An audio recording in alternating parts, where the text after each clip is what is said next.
আরে কোটা মাছ ঢুকলো রে টুকটুকে মা। আয় হায় কাকিমাদের পুকুরে কি অবস্থা, বাইরে জল, পুকুর ডুবে পুরো বাইরে জল চলে আসছে না, লাদেনের পুকুরে কি মা আমি ভাবতেছি আমাদের পুকুর ডুবে গেছে, কিন্তু এদিকটা তো পুরো অবস্থাই খারাপ। এই যে দেখবি তো আরেকটু মানে জল, আরেকটু জল ঝাঁপিয়ে দিকে চলে আসছে। বাবা ও মা, নদী হয়ে গেছে, পুরো নদী হয়ে গেছে, পুরো কিছু অবস্থা নেই। কোথা পাইছো, কি পেয়েছো? উনি ভাকি লাগাইছো।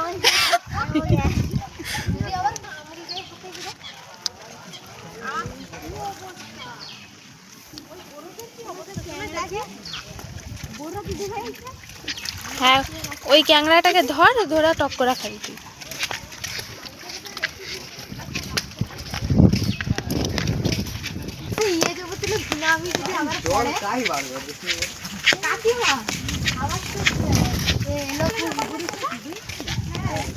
কি অবস্থা আমাদের তো বড় যে, কি অবস্থা পুরোটাই